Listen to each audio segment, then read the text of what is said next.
안녕하세요. 사연 읽어주는 남녀입니다. 오늘도 와주셔서 감사드리며 그럼 오늘의 사연 바로 시작하겠습니다. 안녕하세요. 저는 이혼 후 혼자 딸을 키우고 있는 40대 싱글맘입니다. 전 주변의 부러움을 사며 결혼했었어요. 시아버지도 의사, 남편도 의사로 그야말로 남들이 보면 땡 잡았다는 소리가 절로 나오는 결혼이었죠. 일반 회사원이었던 제가 의사인 남편을 만날 수 있었던 건 제가 미인대회 출신이라는 특이점 때문이었습니다. 전 남편은 특히 외모를 중요하게 생각했던 사람이거든요. 미스코리아 같은 대단한 미인대회는 아니었지만 당시 대한민국에서 내로라 하는 아름다운 여대생들이 출전한 대회였어요. 진을 먹을 정도로 뛰어난 외모라고 할 순 없어도 상 하나는 받고 주변에서 아깝다는 소리를 들을 정도는 됐습니다. 남편은 미인대회 출신이라는 점에 꽂혀서 소개팅 자리에 나온 사람이었죠. 물론 남편도 인물이 괜찮은 편이었어요. 저도 남편도 외적으로는 서로의 이상형에 가까웠기에 시작부터 결혼까지 그렇게 어렵진 않았습니다. 시부모님께서도 좋은 학교를 나와 성실하게 직장 생활을 하며 다양한 경험을 했다는 점을 높게 사주셨고요. 그때는 남편이 저한테 푹 빠져 있었기에 지극정성이었어요. 연애 중 바쁜 스케줄 때문에 서운한 적은 있었어도 다른 문제로 속썩인 일도 없었죠. 그렇게 무난하고 경제적으로는 분에 넘치는 결혼 생활이 끝난 건 딸이 막 초등학생이 된 무렵이었습니다. 저한테 카톡 하나가 온 거예요. 그건 남편과 웬 여자가 침대 위에서 뒹굴고 있는 사진과 영상이었죠. 이게 대체 뭐야? 여보, 이거 뭐야? 뭔데? 이게 왜? 양수정이 누군데? 이 여자 누구냐고? 여보, 내 말 좀 들어봐. 그냥 그건. 그냥 뭐? 그건 단순한 바람이 아니었어요. 남편과 미래를 즐긴 여성은 같은 병원 동료 의사였는데 무려 그 기간이 5년이었습니다. 게다가 더 기가 막힌 건 그 여자도 지방 미인대회 출신이더라고요. 그 여자도 결혼해 제 남편과 외도를 한 것이었죠. 결혼 생활을 9년 했는데 같은 사람과 5년 동안 바람을 피웠다니요. 바쁜 스케줄, 각종 세미나를 핑계대고 집에 들어오지 않는 날도 많았는데 많은 나날을 그 여자와 함께 보낸 시간이었던 거예요. 솔직히 단순한 바람이었으면 한 번쯤 눈 감아줄 수 있었을지도 모릅니다. 시부모님이 정말 좋은 분들이셨고 자식이 있었으니 참아줄 수도 있었을 거예요. 하지만 같은 병원에 오피스 와이프를 두고 5년 동안 내연녀와 연애를 했다는 건 도무지 받아들일 수가 없었죠. 미안하다, 영주야. 내가 너한테 정말 얼굴을 들 수가 없다.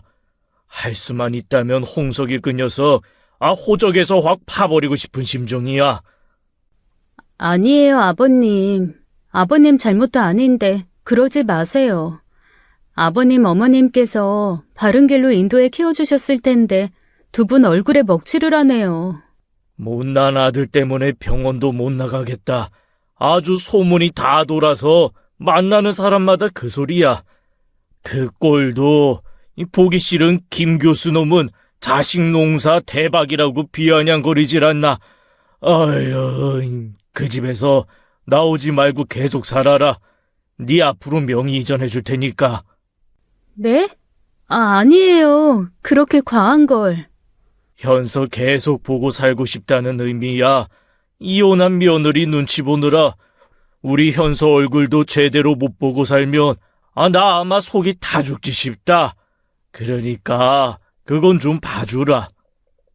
그렇게까지 해주지 않으셔도 자주 찾아뵐 텐데요. 내가 염치가 없지.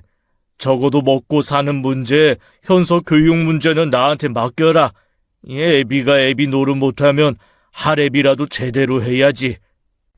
시부모님의 배려로 살던 집에서 남편만 나가게 되었고 아버님께서 아이 학원비를 비롯한 교육비 문제는 전부 책임져 주셨습니다. 그래도 너무 손만 벌리는 건 염치가 없는 것 같아서 이혼 후 얼마 지나지 않아 다시 취직도 했어요. 오랫동안 경력이 단절된 터라 힘들지 않을까 싶었는데 학교 선배가 만든 회사와 기회가 닿은 거예요. 이혼 후 남편의 내연녀였던 여자는 병원을 옮기게 되었고 남편도 병원에서의 입지가 안 좋아졌다더라고요. 남편 소식은 시부모님을 찾아뵐 때마다 간간히 푸념과 함께 들을 수 있었습니다. 시아버지께서 애초에 재혼은 꿈도 꾸지 말라고 엄포를 놓은 상황이었어요. 너 같은 건 여자 품고 살 자격도 없다며 재혼하더라도 인정하지 않겠다고 했죠. 그래서인지 남편은 이혼 후 4년이 지나도록 혼자인 것 같더라고요. 저는 아이 키우고 밥벌이 하느라 남자 만날 기회도 없었고 믿었던 남편의 배신에 그럴 생각도 없었습니다. 바쁜 스케줄을 핑계로 딸과의 교섭도 그렇게 원활하지 않았던지라 남편과 다시 만날 일은 없다고 생각했어요. 교섭도 사실 시부모님이 하시던 거라 시댁에 아이를 맡기면 거기서 한 번씩 보는 정도였거든요. 그런데 이혼 후 4년 만에 아주 황당하고 어이없는 일이 생긴 거예요. 여느 때처럼 아이를 시댁에 보내는 날이었습니다. 아이를 봐주시는 친정엄마가 갑자기 그러시더라고요. 너 출장 갔다 온 사이에 앞집에 사람 들어왔더라. 그래? 얼굴 봤어? 이사 왔다고 해서 내다봤더니 젊은 여자가 혼자 들어오더라고. 혼자냐고 물었더니 별걸 다 묻는다는 식으로 사람 무한하게 쳐다보는 거야. 그래서 더 말은 안 했는데 성격이 영 아닌 것 같더라. 괜히 부딪히지 말라고. 뭐 부딪힐 일이나 있나? 전에 살던 사람들이랑도 엘리베이터에서 볼까 말까 했는데 오늘 정 기사님 오실 거야. 현서 가방 챙겨놨으니까 그대로 보내고 엄마도 좀 쉬어. 알았어. 근데 요즘 현서 좀 까칠해졌더라. 기집애가 사춘기인가 봐. 왜? 엄마한테 뭐 버릇없이 구는 거 있어? 그건 아니고 그냥 좀 가끔 틱틱대고 얼굴에 짜증 묻어 나오는 거 말이야. 그러면 아주 혼을 내야지. 엄마 가끔 보면 현서 잘못하는 거 알면서도 그냥 넘어가. 나 키울 땐 안 그랬으면서. 너랑 현서가 같니? 아무튼 너 엄마니까 말해주는 거야. 알았어. 내가 한번 잘 얘기해 볼게. 최근 딸이 좀 까칠해졌다는 엄마의 말을 그렇게 진지하게 듣지는 않았어요. 딱 사춘기가 시작될 나이였으니까요. 그런데 시댁에 갔다 온 어느 날 저녁 식사 때 딸이 느닷없는 소리를 하는 거예요. 나 아빠랑 살까? 어? 갑자기 그게 무슨 말이야? 아빠랑 살다니. 엄마랑 많이 살아봤으니까 아빠랑 살아보는 것도 좋지. 네 아빠랑 살면 뭐가 좋다고. 왜? 아빠는 만날 때마다 항상 웃어주고 친절하게만 구는데? 뭐 엄마는 맨날 화만 내서 싫다 이거야? 아빠야 너 주 양육자가 아니니까 그럴 수 있지. 엄마도 너 가끔 보면 웃어주기만 하고 다 봐줄 수 있어. 할머니처럼. 그러니까 가끔 보고 살면 좋겠네. 너 정말? 너 갑자기 왜 이래? 안 하던 말이나 하고. 사춘기라고 봐주는 것도 한계가 있어. 불만 있으면 제대로 말을 해. 딸은 그 말에 입을 꾹 다물어 버렸습니다. 초등학교 5학년이면 아직 아이인데 너무 닥달했나 싶어서 마음이 편하진 않았습니다. 이혼 후 아이를 좀 더 단호하게 키운 건 있어요.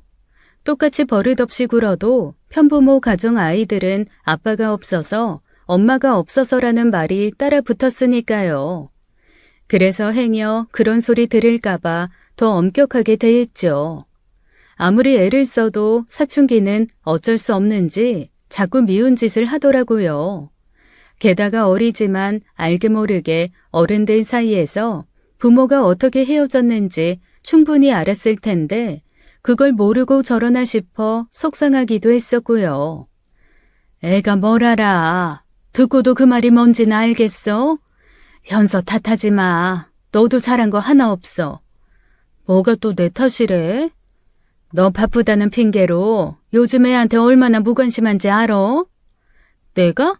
내가 뭐가? 꼬박꼬박 애 학원 선생님이랑 학교 담임 선생님이랑 연락도 자주 하고 있는데. 그러니까 선생님들이랑 연락하는 거 반만 줄이고 애한테 좀 신경 써봐. 너 이번에 현서, 윤서랑 싸워서 펑펑 운 거 모르지? 윤서랑? 윤서랑 왜? 둘도 없는 사이처럼 지내더니. 몰라. 제대로 말은 안 하는데 뻔하지 뭐. 그 나이 때 애들이 대단한 걸로 싸웠겠어? 뭐 하나 서운한 거 꽂힌 거지.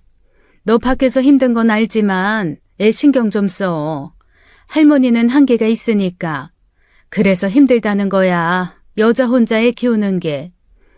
전 그제야 제가 너무 정신없이 앞만 보고 달렸나 싶었어요. 솔직히 아이 교육비 문제는 시댁에 맡겼으니 문제될 게 없었습니다. 그렇다고 염치 없이 생활비까지 지원받을 수는 없잖아요. 게다가 아이가 대학에 들어간 이후에는 오롯이 제 인생은 제가 책임져야 했으니 대비도 필요했고요. 그래서 그 조바심에 제가 미처 신경 써야 할 부분을 제대로 신경 쓰지 못한 것 같더라고요. 퇴근 후 딸과 제대로 이야기 좀 해봐야겠다고 생각하며 엘리베이터에서 내리는데 딸이 앞집에서 나오는 게 아니겠어요? 현서야, 너 왜 거기서 나와? 그냥 잠깐 뭐 좀 물어볼 게 있어서. 물어볼 거? 너가 앞집에 물어볼 게 뭐가 있다고 앞집까지 찾아가. 비켜봐. 엄마 왜 그래? 하지 마. 당황한 딸의 태도를 보니 더 수상하다고 생각해 옆집 초인종을 눌렀죠. 초인종을 누른 지 얼마 되지 않아 다시 문이 열렸는데 저는 기절하는 줄 알았습니다. 앞집에서 나온 사람은 다름 아닌 전 남편이었거든요. 뭐야? 당신이 왜 거기서? 아, 들켰네. 너무 빨리 들켰다, 현서야. 그치? 뭐야? 현서 너 그럼 다 알고서. 현서 보고 싶어서 앞집으로 이사 왔어. 아니, 나도 이제 아빠 노릇해야지. 무슨 말도 안 되는 소리야. 아빠 노릇이라니. 당신이 언제 그런 걸 했다고. 기가 막혀서 진짜. 가자 현서야. 빨리 와. 너무 당황한 나머지 얼굴이 다 화끈거리더라고요. 집에 들어오자마자 찬물 한 잔을 쉬지 않고 들이켰죠. 딸은 꿀먹은 벙어리처럼 식탁에 앉아있는데 그래서 아빠랑 살고 싶단 소리를 했구나 싶더라고요. 아빠 앞집에 이사 온 거 언제 알았어? 이사 오기 전부터. 할아버지 집에 갔을 때 아빠가 말해줬어. 근데 왜 엄마한테 말을 안 했어? 아빠가 비밀이라고 해서. 비밀이라고 해도 엄마한테는 말해야지. 왜? 엄마 비밀도 아빠한테 말 안 할 거야. 비밀인데 왜 엄마한테 말해야 돼?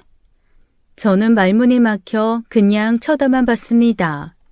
결국 딸과 제대로 대화 좀 해보겠다는 계획은 물거품이 되고 말았죠. 그래서 늦은 밤 딸이 잠들고 난 후 다시 앞집을 찾아갔어요. 그랬더니 남편이 얼굴만 내밀고는 한숨을 푹 쉬는 겁니다. 뭐야, 이 밤중에 예의도 없이. 내가 묻고 싶은 말이야. 뭔데? 왜 당신이 거기서 나오는데? 내가 내 집에서 나오는 것도 당신 허락받아야 돼? 말장난 하지 마. 왜 하고 많은 집 중에 우리 집 맞은편으로 온 건데? 대체 무슨 꿍꿍이야? 꿍꿍이는 무슨? 말했잖아. 앞으로 현서 좀 자주 보고 싶어서 그래. 대체 당신이 언제부터 현서를 챙겼다고? 잠깐만. 당신이 바람 나왔어? 같이 살자고? 안 돼? 아유, 엄마랑은 살아도 되고 아빠랑은 안 되는 법 있어? 양육권 그거 언제든지 재조정할 수 있어. 알잖아. 지금 현 상황에서 그럴 일이 없네요. 하던 대로 해. 애 아빠 노릇하고 싶으면 적당히 오버하지 말고 적당히. 이사까지 오는 게 말이 돼? 남들이 보면 얼마나 우습게 생각하겠어. 내가 행여 당신이랑 뭐 잘해볼까 싶어 그러는 거라면 꿈깨. 그럴 생각 없으니까. 피차 일반이네요. 아무리 아빠라도 주 양육자는 나야. 앞으로 현서 만나려면 제깍제깍 나한테 보고하고 만나. 알았어? 저는 그렇게 쏘아붙이고 다시 집으로 들어와 버렸습니다. 남들이 보면 얼마나 딸이 보고 싶었으면 저렇게 할까 싶을 거예요. 하지만 저는 누구보다도 남편을 잘 알고 있었습니다. 지금까지 딸은 남편에게 그렇게 애틋한 딸은 아니었어요. 그러니 뭔가 꿍꿍이가 있을 거라고 생각했죠. 그런데 더 황당한 일이 남아 있었어요. 저희 엄마가 분명 앞집엔 까칠해 보이는 젊은 여자가 들어와 산다고 했는데 제가 본 건 전 남편이잖아요. 대체 무슨 일인가 했는데 알고 보니 그 까칠한 젊은 여자가 남편의 동거녀였던 겁니다. 제가 남편을 만나게 된 날은 그 동거녀가 지방에 있는 자기 집에 가서 집을 비운 날이었어요. 딸을 통해 그 사실을 알게 되었죠. 혼자서 이사 왔다고 하는 것도 기가 막힌 일인데 동거녀까지 달고 왔다니 어처구니가 없었습니다. 아빠 노릇 해보겠다는 사람이 맞나 싶어서요. 님이라는 글자에 점만 찍으면 남이 된다고 이미 남이 된 전 남편이 누구랑 뭐라고 살든 무슨 상관이겠어요. 하지만 전 남편이 맞은편 집으로 이사 온 게 아무렇지 않은 것도 이상하잖아요. 게다가 딸 정서상으로도 좋지도 않고요. 골치 아픈 일이 생겼다 시부모님께 이 사실을 전해야 하나 하던 중 그 여자를 만나게 된 겁니다. 엘리베이터에 같이 탔는데 이상하게 저를 자꾸 쳐다보더라니 역시나 같은 층에서 내리는 겁니다. 저기요. 저기요. 네? 저 알죠? 글쎄요. 저 이 집에 살아요. 그럼 무슨 의미인지 알 텐데요. 하고 싶은 말 있으면 제대로 하세요. 빙빙 돌려가며 스무고개 하듯 묻지 말고요. 그래요. 알만한 사람들끼리 복잡하게 얘기할 거 없이 단도직입적으로 말할게요. 솔직히 말해서 이 앞집에 전처랑 아이가 산다는 거 저 여기 와서야 알았어요. 제 기분 어떤지 아시겠죠? 글쎄요. 이혼남이랑 동거하고 전처 집 맞은편으로 이사가 본 적이 없어서 모르겠네요. 뭐예요? 내가 말했죠. 할 말 있으면 제대로 하라고. 지금 당신 기분 알아달라고 이야기하는 거예요? 참나. 난 당신 딸이랑 같이 살 생각 없으니까 당신도 홍석 씨한테 당신 딸 보낼 생각 말아요. 나는 애 딸린 이혼남인 줄 알았으면 안 만났어요. 대학병원 의사란 거 알았을 땐 좋았겠죠. 이봐요. 장홍석 씨한테도 똑똑히 전해요. 난 우리 딸 아빠 자격도 없는 사람한테 보낼 생각 눈꼽만큼도 없으니까 김칫국 마시지 말라고요. 보자 하니 어이가 없어서 그렇게 쏘아붙이고 들어와 버렸죠. 그러고도 속에서 열불이 나서 찬물을 들이켜 마셨어요. 제가 왜 전 남편 동거녀한테 그런 소리를 들어야 하나요? 마음 같아선 당장에 전 남편에게 연락해서 이게 대체 무슨 경우냐고 쏘아붙이고 싶었지만 상대하고 싶지 않아 참았습니다. 그런데 동거녀의 의사와는 상관없이 자꾸 남편이 딸을 집으로 부르는 거예요.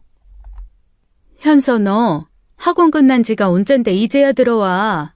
엄마한테도 할머니한테도 연락도 없이. 아, 이 앞에 있었어. 이 앞에 어디? 너 설마 아빠 집에 가 있었던 거야? 문제되는 거 아니잖아. 아빠도 내 보호자인데. 그래도 엄마한테 연락은 했어야지. 아, 정말. 알았으니까 일단 들어가. 아, 근데 그 집에 아줌마는 없었어? 있었어. 너한테 뭐라고 안 해? 딱히 말 거는 스타일은 아니야. 딸을 방으로 들여보내고 도저히 참을 수가 없어 남편에게 문자 메시지를 했습니다. 그러자 남편도 대체 뭐가 문제냐고 하는 거예요. 계속 그런 식으로 딸을 만나지 못하게 만들면 법적 시시비비를 가리겠다는 협박도 했죠. 5년 동안 저를 기만하고 배신한 전 남편을 이웃으로 보고 살아야 하는 것도 열받는데 이제와 아빠 노릇 운운하며 딸에게 접근하는 게 너무 싫었습니다. 법적으로 제재할 권리가 없다는 건 알지만 사람 마음이 그렇지 않잖아요. 옛날 할머니 말대로 호랑이는 뭐하나 저런 염치 없는 놈 하나 안 잡아가고 싶었죠. 그런데 그 와중에 전남편 동건녀라는 여자는 저만 보면 시비를 거는 거예요. 저기요, 말이 틀리잖아요. 딸 안 보내겠다면서요. 내가 보내고 싶어서 보내요? 법이 그렇다잖아요, 법이. 그럼 딸한테 무슨 수를 써서라도 막아야죠. 지금 홍석 씨 방 하나 애 내어준다고 호들갑 떨어요. 마주보고 사는 것도 기가 막힌데 양쪽에다가 딸방 만들어 놓는 것도 이상하지 않아요? 와, 진짜 쌍으로 사람 미치게 하네. 그 꼴 보기 싫으면 나한테 와서 이럴 게 아니라 그쪽 잘난 남자친구 설득해서 이사 좀 가자고 해요. 내가 지금 바람나서 이혼한 전 남편 보고 싶어서 사는 줄 알아요? 나야말로 내 딸 그 집에서 나오는 걸 보기 싫으니까 제발 좀 눈앞에서 꺼져달라고 전해주시겠어요? 전 남편은 전 남편대로, 그 여자는 그 여자대로 속을 긁는데 얼마나 스트레스가 됐는지 원형 탈모까지 왔습니다. 그렇다고 애 앞에서 대놓고 애 아빠 욕하는 건 할 수가 없어서 엄마랑 단둘이 있을 때만 신나게 까내렸죠. 그마저도 하지 않았으면 아마 속이 새카맣게 타들어가서 쓰러졌을 거예요. 그런데 며칠 후 딸이 진지하게 제게 그러는 겁니다. 나 아빠랑 살고 싶어. 뭐? 현서야, 아빠 코앞에 살잖아. 그래서 엄마 허락 없이도 보고 싶을 때마다 가서 보는 거 아니야. 그럼 됐지. 뭘 굳이 그 집에 들어가서 살아? 가끔 놀러 가는 거랑 같이 사는 건 다르니까. 그래, 달라. 너 전에 엄마가 자꾸 잔소리하고 화만 내서 싫고 아빠는 볼 때마다 웃어줘서 좋다고 했지? 그 집에 가서 사는 게 당연해지면 이제 정반대가 되는 건데 그래도 가고 싶어? 그리고 그 집엔 아빠 혼자 사는 거 아니잖아. 그 아줌마는 현서 보고 오라고 해? 어차피 아빠 집이라서 아빠 허락만 받으면 된다고 했어. 결국 그 집에서 바쁜 아빠 대신 집 지키고 있는 사람이 그 아줌마인데 그럼 아빠 없을 때 그 아줌마랑 내내 같이 있을 거야? 그럼 그때는 엄마 집에 와서. 그게 뭐야? 그럴 거면 그냥 여기서 지내면서 아빠 보고 싶을 때마다 가면 되지. 제가 그렇게 논리적으로 받아치자 딸도 할 말이 없는 듯 말문을 닫더라고요. 그때는 대체 왜 딸이 갑자기 그런 이야기를 하는 건지 알지 못했어요. 멀리 떨어져 사는 것도 아니고 맞은편에 살면서 굳이 아빠 집에 가서 살겠다는 명분이 너무 약했거든요. 그저 사춘기 소녀가 된 예민한 시기의 투정이라고만 생각했습니다. 물론 그 배후에는 전 남편이 있겠지만요. 그래서 전 남편에게도 확실히 다시 한번 경고를 했죠. 자꾸 현수한테 바람 넣지 마. 맞은편에 살면서 왜 애를 데려가겠다고 난리야? 보고 싶을 때마다 데려가서 봐. 그러면 되잖아. 그러는 너야말로 그렇게 보고 싶으면 우리 집에 보내놓고 보고 싶을 때 가서 보면 되잖아. 억지 부리지 마. 그리고 당신이랑 같이 사는 그 여자는 현서 대놓고 싫어하고 마다하는데 같이 사는 사람한테 예의도 없어? 아, 맞다. 당신 그런 거 없는 사람이지? 비아냥대지 마. 그 사람이 핑계로 걸림돌이 된다면 난 그 사람이랑 헤어질 수도 있어. 뭐? 내가 이 나이에 결혼도 안 하고 산 이유가 뭐겠어? 옆에 앉혀놓기엔 부족하고 적당히 세워놓고 지낼 만하니 그렇지. 야, 장홍석. 너 진짜 쓰레기구나. 난 너 같은 놈한테 내 딸 못 보내. 나 기만한 것도 모자라. 이제 같이 사는 여자까지 그런 식으로 얘기해? 넌 진짜 사람도 아니다. 딸 키우는 아빠란 사람이 어떻게 그런 소리를 해? 나 우리 현서 당신한테 절대 못 보내니까 그렇게 알아. 한 번만 더 그딴 소리 했다간 아버님께 다 말할 테니까 그렇게 알라고.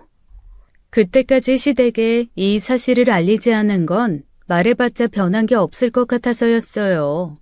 말해도 전 남편은 여전히 딸에게 법적으로 아버지 지위를 주장할 수 있고 시부모님은 속만 상하실 테니까요.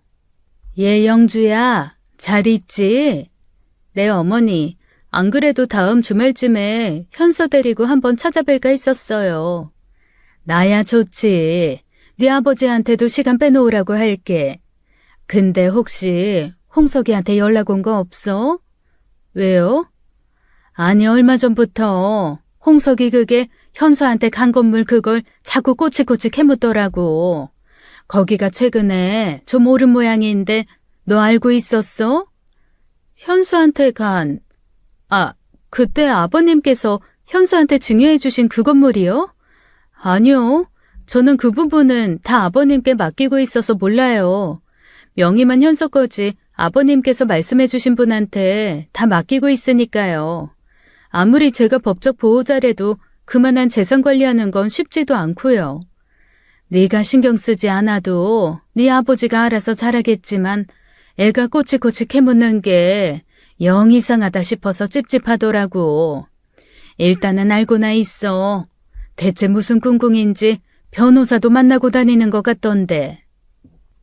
그래요? 알겠어요, 어머니.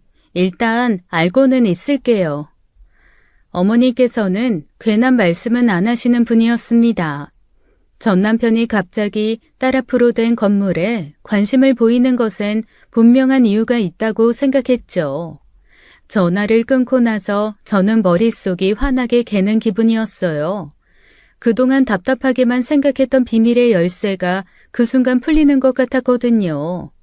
전 남편이 갑자기 저희 집 앞으로 이사를 온 이유, 별 관심도 없이 살다가 갑자기 딸한테 잘해주며 양육권을 탐낸 그 이유를요. 사실 시아버님께서 딸에게 증여해 주신 그 건물은 원래 전 남편의 몫이었습니다. 그런데 전 남편의 외도로 크게 실망한 시아버님께서 가진 것 중에 가장 값어치 있는 것을 손녀인 제 딸에게 미리 증여를 해주신 거예요. 살던 집도 모자라 자기가 받을 수 있는 가장 가치 있는 건물이 딸에게 증여가 되었으니 전 남편 입장에선 속이 타는 일이었겠죠. 게다가 딸이 가진 그 재산에 대한 법적 대리인은 주 양육자인 제가 되니 양육권을 가져오고 싶었던 거예요. 저는 전 남편을 만나 단도직입적으로 그 사실에 대해 캐물었습니다. 성산동에 있는 그 건물, 아버님이 현수 앞으로 해주신 거, 당신 그거 왜 캐고 다녀? 캐다니 누가 뭘 캐고 다녔다고 그래? 현재 시세 알아보고 변호사까지 만났다며. 대체 무슨 꿍꿍이야? 설마 현수한테 그거 가져가라고 애한테 접근한 거야? 양육권 가져가서 그거 처분하려고? 당신 그거 불법인 거 몰라? 생사람 잡지 마. 처분하긴 누가 처분한다고 그래. 현서한테 배로 돌려줄 수 있으니 그렇지. 말이 나와서 말인데 당신 그거 그냥 아버지 믿고 그대로 두고 있지? 답답하다 답답해. 플러스가 되든 마이너스가 되든 그건 아버님이 알아서 하실 문제야. 현수 앞으로 돼 있다고 하지만 엄연히 아버님 재산이고. 제발 적당히 하자, 적당히. 솔직히 나도 실망이 크네. 그래도 당신이 현수 아빠 역할 제대로 할 생각인가 내심 기대는 있었는데. 경고하는데 현수 거 아무것도 건드리려고 하지 마. 나 그냥 못 넘어가. 저는 혹시나 있을 불상사를 우려해 결국 아버님께 그 사실을 밝히고 도움을 요청했어요. 만약 전 남편이 그런 꿍꿍이가 있다면 피해를 보는 건 1차적으로 아버님이실 테니까요. 예상대로 아버님께서는 그 사실을 아시고 크게 분노하셨고 전 남편을 불러다 크게 야단했다고 하더라고요. 전 시어머니께 그 사실을 전해 들었고 우연히 단지 내에서 마주친 전 남편의 따가운 눈초리를 보고서야 알았습니다. 더는 재산 문제로 딸에게 손댈 일은 없겠지 싶었는데 안타깝게도 그 과정에서 딸이 큰 상처를 받았어요. 어른들 일은 어른들이 알아서 조용히 처리한다고 한 건데도 딸의 귀에 그 사실들이 들어가 버리고 만 거예요. 딸은 아빠가 자기랑 살고 싶어 찾아온 게 아니라 자기 앞으로 된 할아버지의 증여 재산을 노렸다는 걸 알고 큰 충격을 받았죠. 현서야, 자? 엄마랑 얘기 좀 할까? 아니? 그래, 자. 근데 현서야, 아빠가 꼭 그런 이유만으로 현서랑 살겠다고 한 건 아니야. 현서는 아빠한테도 하나밖에 없는 자식이고 딸이니까 같이 살고 싶은 마음은 확실히 있었어. 여러 가지 여건상 엄마가 키우는 게 맞다고 생각해서 엄마랑 사는 거지. 너무 아빠 진심까지 미워하지 마. 응. 딸에게까지 괜한 원망을 심어주고 싶지 않아 없는 이야기까지 지어내며 다독인 거예요. 하지만 딸의 힘없는 대답 소리에 가슴이 너무 아프더라고요. 그러던 어느 날 문 앞이 꽤 소란스러웠습니다. 그때 다행히 딸은 학원에 가고 엄마와 저 둘뿐이었는데 엄마가 무슨 일인가 싶어 나가서 귀를 기울여 보더라고요. 한참 그러고 있더니 소란스러움이 사라지자 와서 그러는 거예요. 현서애비, 그 여자랑 쫑났다 쫑. 그 여자 나가는 소리였어? 짐 싸들고? 정황상 그래. 현서애비가 그런 거 아니라고 통사정을 하는데도 도저히 같이 못 살겠다고 처음부터 이 집에 들어오는 게 아니었다고 울더라니까. 어이구, 드라마 찍으셨네. 현서애비 그거 괘씸했는데 아주 속이 후련해. 엄마는 싱글벙글 귀에 입이 걸렸습니다. 그도 그럴 것이 제 속이 그랬는데 엄마는 오죽했겠어요. 딸 두고 바람난 사위를 이웃으로 두고 마주치고 살아야 하니 그동안 속을 끓였던 거죠. 일이 그렇게 됐으니 전 남편도 이제 목적을 완전히 잃고 이사가겠거니 잠시 기대를 했었습니다. 그런데 며칠이 지나도 이사 나갈 낌새는 보이지 않았고 근처 부동산에 물어봐도 내놓은 집이 아니라는 거예요. 눈에 안 보였으면 좋겠다 싶던 차에 우연히 지하 주차장에서 마주치게 되었죠. 이사 언제 가? 이사를 왜 가? 가야지. 당신 새카만 그 목적이 다 탄로났는데 계속 여기서 지내겠다고? 갈 곳도 없어. 그냥 살 거야. 이거 왜 이래? 마주쳐서 좋을 거 없는데 왜 굳이 거기냐고. 정 그러면 다른 동으로 가. 혼자 살기엔 너무 큰 집 아니야? 어차피 집에 있는 시간도 적으면서 왜? 아휴, 됐다 됐어. 내가 당신이랑 무슨 얘기를 하니? 속임말을 쏟아내던 중 저는 그게 전부 의미 없는 일처럼 느껴졌습니다. 그런 상식적인 이야기가 잘 통하는 사람이면 애초에 그 집에 이사 오지도 않았겠죠. 그래서 전 남편을 지나쳐 가려는데 그 사람이 기분 나쁘게 난데없이 제 손목을 잡아 세우는 거예요. 현서 엄마, 이거 왜 이래? 안 나? 그러지 말고 우리 재결합하는 거 어때? 뭐? 더위 먹었어? 돌았니? 4년이다. 이 정도면 나도 벌 받을 만큼 받은 거 아니야? 나도 그렇게 됐고 당신도 솔직히 만나는 사람 없잖아. 현서 위해서라도 다시 같이. 웃기는 소리 하지 마. 참 쉽다. 하긴 원래 때린 사람은 기억도 못한다더라. 당신은 나한테 준 그 배신감과 치욕, 당신은 죽었다 깨어나도 몰라. 왜? 나는 당신이랑 다시 사랑할 생각도 없고 설사 그런 일이 기적처럼 벌어진다고 하더라도 난 당신처럼 배우자를 농락하고 기만하는 그런 파렴치한 짓은 못하거든. 복수를 위해서 인간성을 포기할 순 없지. 고작 당신 같은 사람 때문에. 사람이 실수를 할 수도 있지. 실수에 비해 너무 과한 처사라고 생각하지 않아?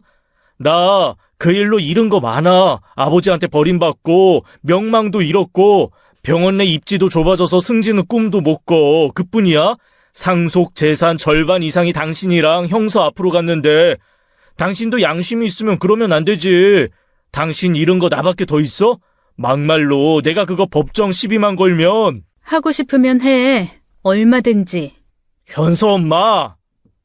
실수는 내 의도치 않게 뭔가 벌어졌을 때를 실수라고 하는 거야. 작정하고 5년을 배우자를 속인 시간이 아니라. 양심? 당신 입에서 양심 얘기가 나오니까 좀 역겹네. 자식 생각해서라도 좀 정신 차리고 살자. 자기가 벌인 짓은 별일 아닌 취급하며 사람을 몰아세우고 재결합을 운운하다니요. 부부란 뭘까요?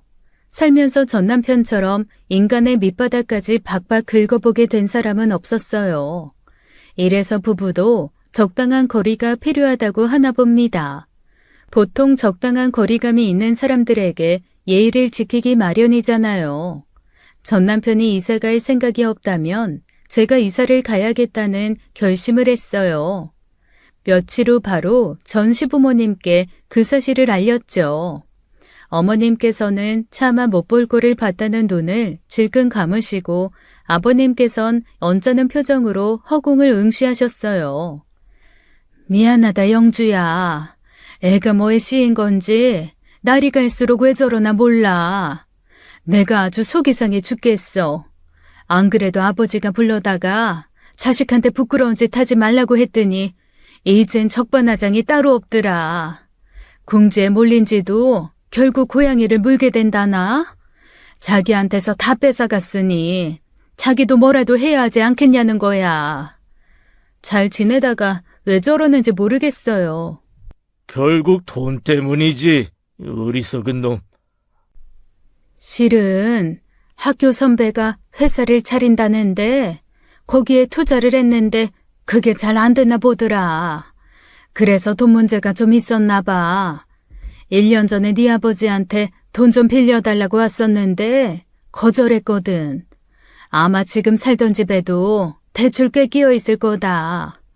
영주, 너는 적당한 집 찾으면 나한테 이야기해. 부족하면 내가 도와주마. 아니에요, 아버님. 실은 영주랑 저 살기에는 너무 큰 집이기도 해서 이참에 좀 줄여서 이사하고 아버님께 좀 돌려드리고 싶었어요. 아버님께서 어떤 마음으로 제게 그렇게 큰 위자료를 줬는지 알지만 사실 저도 내내 마음이 무거웠거든요. 됐어. 나한테 줘봤자 결국 홍석이 그놈한테나 가겠지. 정 네가 가지고 있기 힘들면 현서 앞으로 돌려라. 그거면 됐어. 확고한 아버님의 생각 때문에 결국 저는 돈을 돌려드리겠다는 마음을 접을 수밖에 없었습니다. 그리고 딸과 함께 이사갈 집을 찾기 시작한 거예요. 앞으로 남편 때문에 제 인생이 180도 달라질 것은 꿈에도 모르고 말입니다. 한창 이사 준비를 하던 저는 우연히 전 시아버님과 전 남편 병원에 입원한 지인의 병문안을 가게 되었어요. 얼굴 아는 사람이 있어 불편했지만 시간도 많이 지났고 설마 알아볼 사람이 있을까 싶어 얼른 다녀오자 싶었죠. 그런데 그곳에서 전 남편의 친구이자 동료 의사를 만나게 된 겁니다. 재수 씨. 네? 아, 현호 씨, 잘 지냈어요? 저야 잘 지냈죠. 오랜만이에요. 여긴 어쩐 일이에요? 혹시 어디... 지인 병문안으로 온 거예요. 그러시구나. 그럼 이만. 제가 시간이 없어서. 하필 그냥 지인 수준이 아니라 전 남편 고등학교 동창인 남자라 불편해서 얼른 자리를 뜨고 싶더라고요.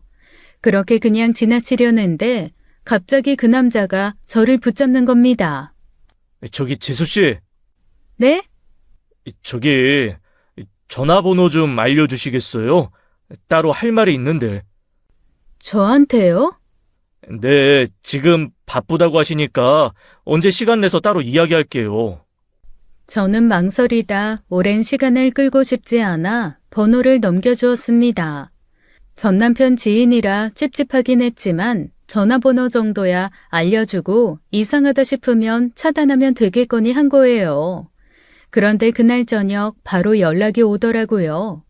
주말 저녁으로 약속을 잡는데 솔직히 말해서 만나고 싶지 않았습니다. 그래서 애둘러 딸 핑계를 대며 거절하며 전화로 이야기하라고 했죠. 그런데 자꾸 시간을 맞춰서 얼굴 보고 얘기하자는 거예요. 시간 많이 잡아먹지 않을게요. 얼굴 보고 해야 할 말인 것 같아서요. 꼭 나와주세요, 꼭이요. 결국 제가 그 자리에 나간 건 원래 안 그러던 사람이라 그 이상 거절하기 어려웠다는 점도 있었습니다. 이미지가 괜찮았던 사람이었고 동료들 사이에서도 평판이 좋은 걸로 알고 있었거든요. 남편 지인이지만 굳이 남편의 모든 지인을 적으로 둘 필요도 없었고요. 그렇게 나간 자리에서 저는 상상도 하지 못했던 뜻밖의 이야기를 듣게 된 거예요. 실은 홍석이가 저한테 부탁 하나를 했었어요. 어떤 부탁이요? 좀 황당하기도 하고 기가 막힌 부탁이었는데 제가 거절하니 대학 때 이야기를 꺼내더라고요.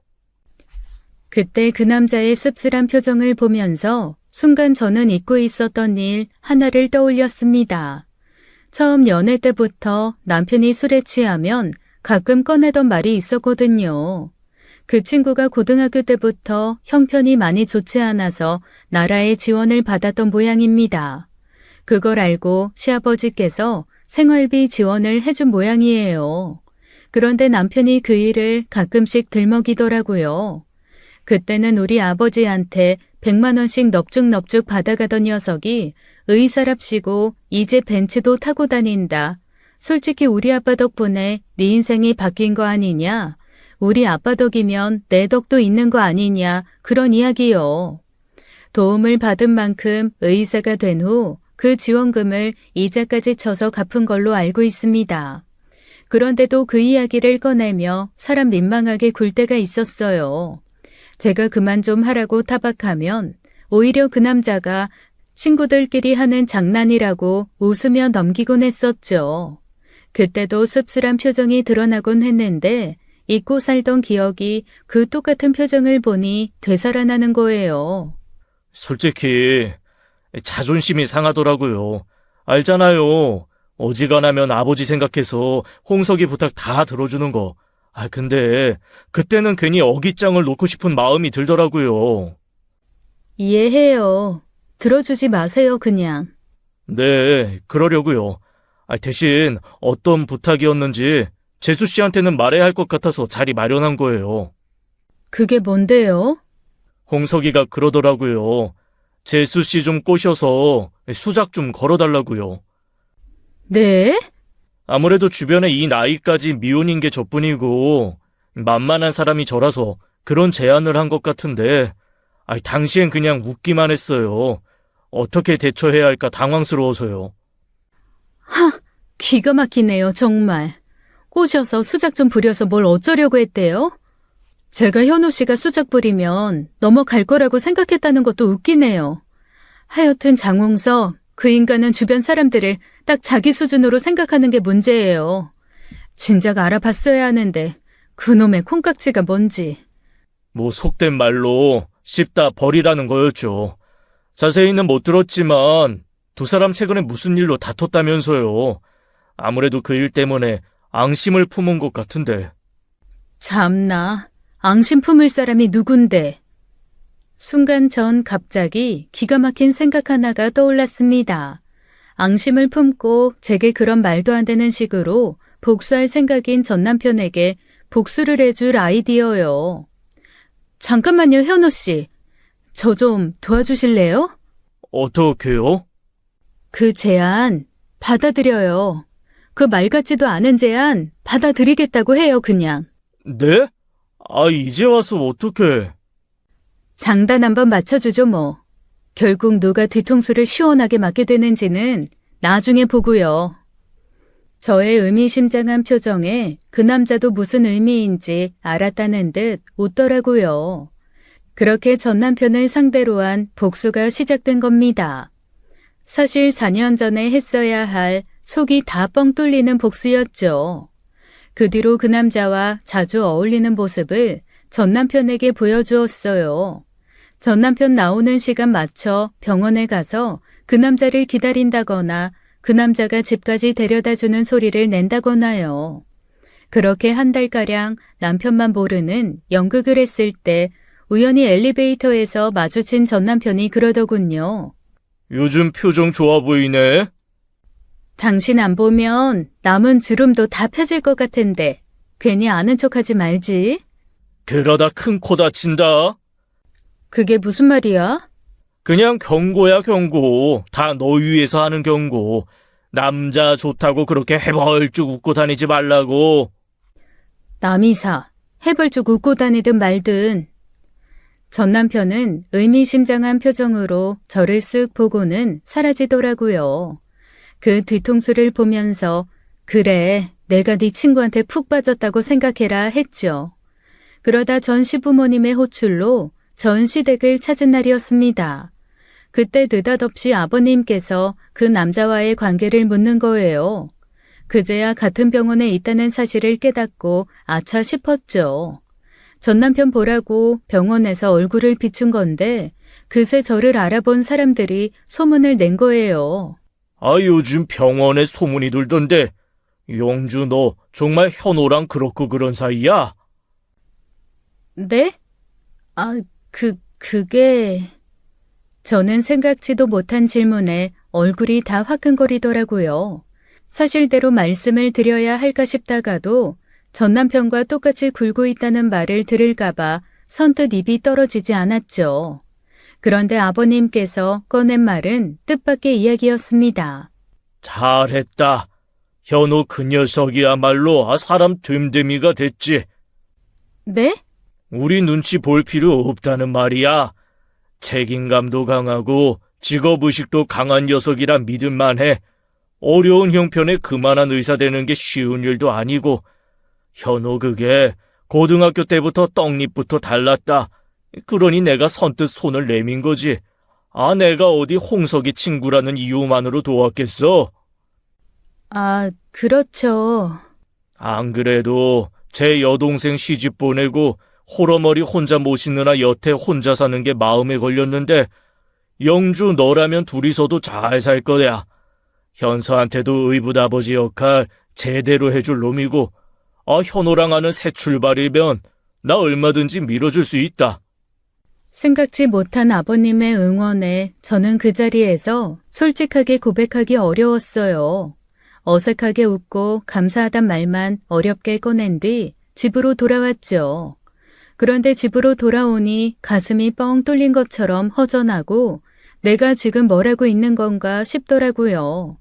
전 남편 잘못 얻어 걸려 말 못할 가슴앓이를 하긴 했지만 시부모님이라는 귀한 인연을 얻은 건 사실입니다.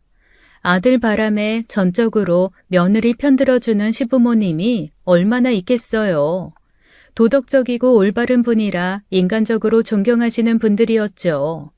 그런 분들까지 속여가며 복수를 할 가치가 있을까 싶은 생각이 든 거예요. 속 편하자고 한 어설픈 복수가 그분들을 실망시키는 일이 될까봐 걱정도 됐고요. 게다가 결정적으로 그 남자를 만날 때마다 이상한 기분이 든다는 것이었습니다. 전 남편 골려주려고 만난 식사 자리, 카페에서의 대화, 근교 드라이브 그런 것들이 즐겁더라고요. 생각보다 말도 잘 통했고 은근히 배려심 있는 행동에 다시 보게 된 계기도 많았고요. 전에야 전 남편 친구니 이성적으로 볼 기회가 없어 몰랐는데 만나다 보니 상당히 괜찮은 남자였던 겁니다. 결국 저는 고민 끝에 그만두자고 먼저 이야기를 꺼낸 거예요. 현호 씨, 우리 여기서 그만하는 게 좋을 것 같아요. 그만하다니요? 복수 말이에요? 갑자기 그냥 좀 현타가 왔어요. 뭐 하는 짓인가 싶기도 하고 어머님 아버님도 알게 되셨는데 속이는 것 같아 마음이 편하지가 않아요. 저한테 앙심을 품었다는 이야기에 처음엔 똑같이 되돌려주고 싶은 마음에서 시작한 일인데 이 나이 먹고 유치하게 뭐 하는 짓인가 싶고요. 그랬군요.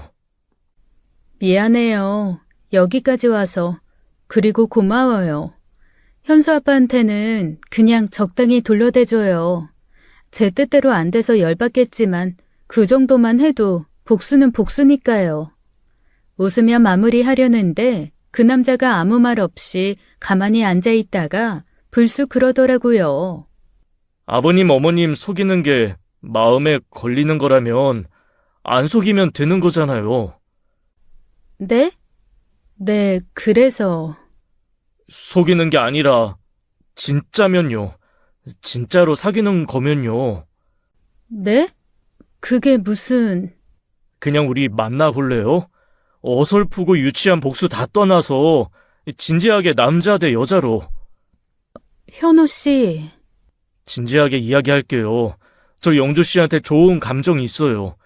복수랍시고 만나서 지냈던 시간 전부 나한테는 너무 즐거운 시간이었어요. 당장 뭘 하자는 거 아니에요. 그냥 지금처럼 만나서 밥도 먹고 카페도 가고 그렇게 좋은 시간 보내면 안 돼요? 진지한 남자의 이야기에 이상하게도 가슴이 두근거리더라고요. 설렘 같은 건 신혼이 지나면서 영영 죽은 감정이라고 생각했는데 나이 80에도 가슴은 뛴다는 말이 무슨 말인지 알 것 같았습니다.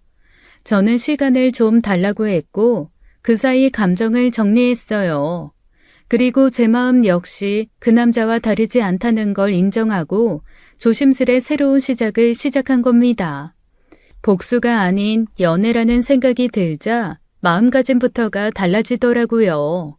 예전엔 전남편 앞에서 어떤 표정을 지으면 좋을까 연극을 하는 기분이었다면 그때부터는 전남편은 아랑곳하지 않고 마음에서 우러나오는 표정이 나왔거든요.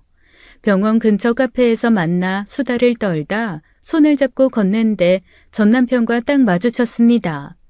전남편은 맞잡은 저희 두 손을 보더니 갑자기 다가와 그러는 거예요.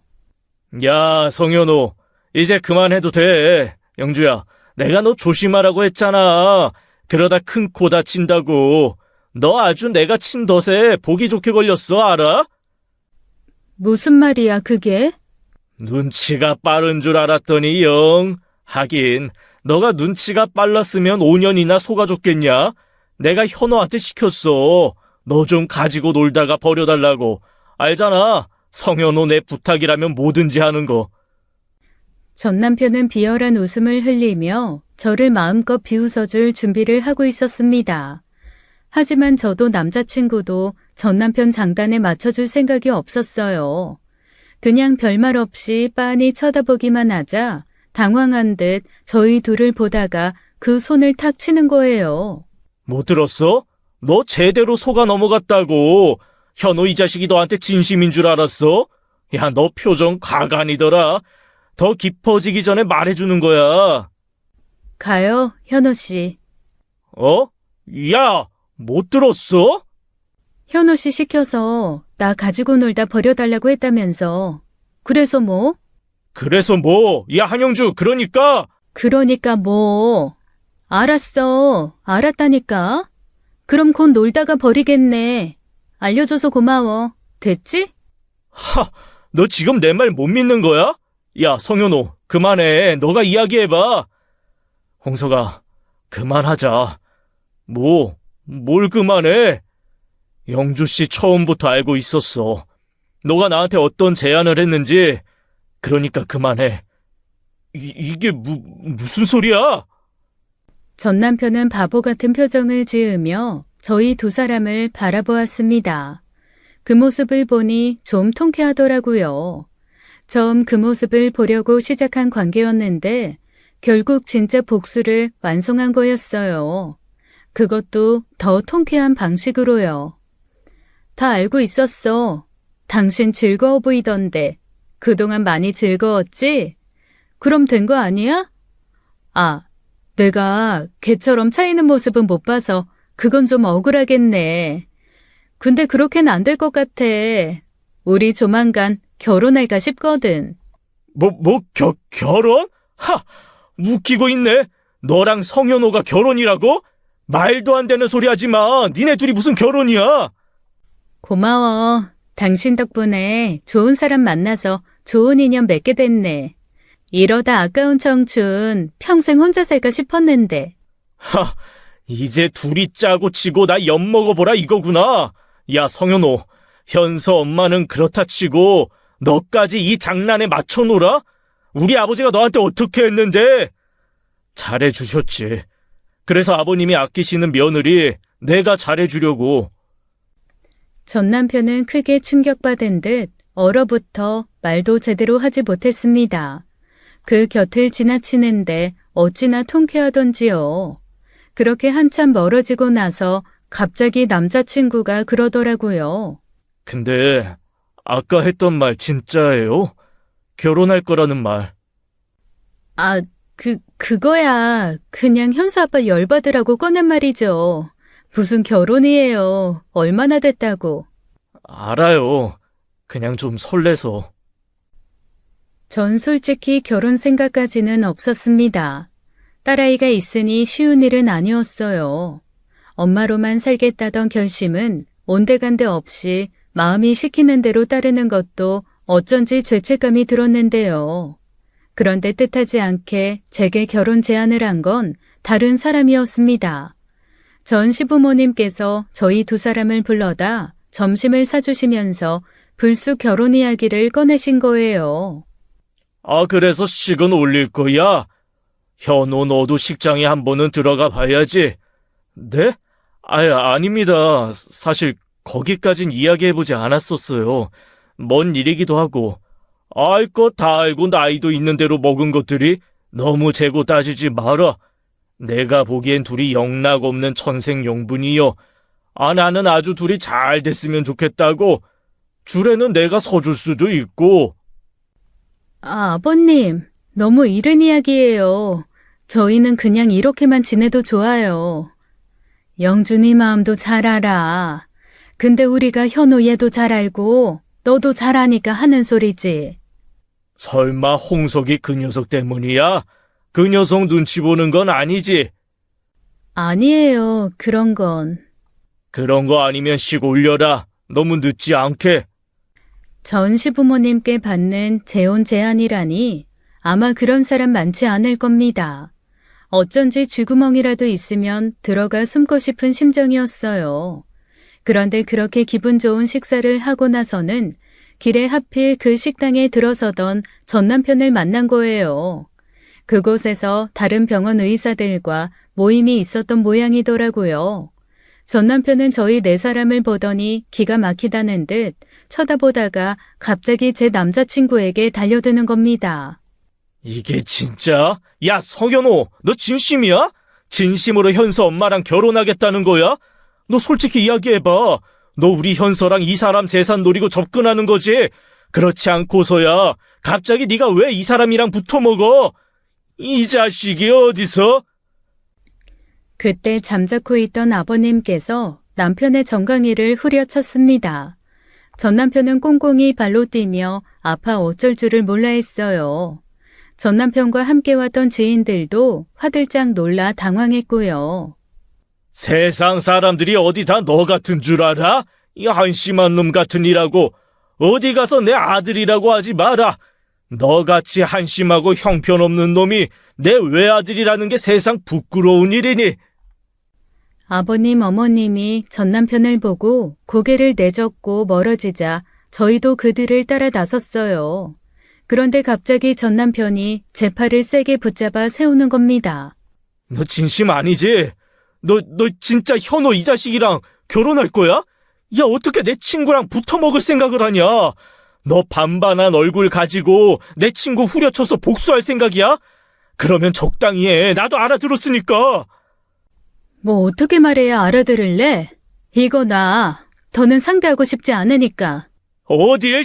야, 제대로 설명 좀 해보라고. 당장. 순간 어디서 그런 힘이 나왔는지 모르겠습니다. 다시 몸을 돌리려던 순간 제 팔을 다시 세게 움켜쥐고 못 가게 막는 전 남편 쪽으로 몸을 돌려 저는 무릎으로 적당하게 힘들여 전 남편 낭심을 걷어 차버렸어요. 순식간에 달아오른 얼굴로 마려운 사람처럼 꿇어앉는 전 남편을 보니 속이 다 시원하더군요. 4년 전 제 휴대전화로 그 더러운 영상과 사진들이 도착했을 때 했어야 하는 복수였죠. 와, 진작 한 방 먹여줄걸. 늦은 만큼 이자 친셈 치자. 그리고 경고하는데 한 번만 더 내 몸에 손대봐. 그땐 이 정도로 안 끝나. 평생 못 쓰게 만들어줄 수도 있어. 알겠어? 너희 진짜... 그때 정말 발걸음이 가볍다는 말이 무슨 의미인지 알았습니다. 그야말로 껑충껑충 하늘로 날아오를 것만 같았어요. 그 뒤로도 찌질하게 몇 번이나 연락이 와서 진짜 결혼할 거냐는 둥, 남자친구에게 더러운 과거가 있다는 둥, 별의 별소리를 다 하길래 차단해버렸어요. 그 집에서 꿈쩍도 안 할 것 같은 전 남편을 피해 다른 집으로 이사도 했고요. 아직 결혼식을 올리진 않았습니다. 결혼하게 되더라도 그냥 혼인신고 정도만 하고 함께 살 것 같아요. 이제와 다시 두 번째 결혼식 올리는 것도 낯간지럽고 남자친구 역시 결혼식 자체에 큰 뜻이 없어서요. 솔직히 지금 이대로도 충분하다는 생각이 듭니다. 최근엔 딸에게 남자친구와의 관계를 털어놓았는데 의외로 반응이 괜찮더라고요. 전 시부모님 영향도 있었고 실제로 남자친구가 딸에게 점수를 잘 따기도 했거든요.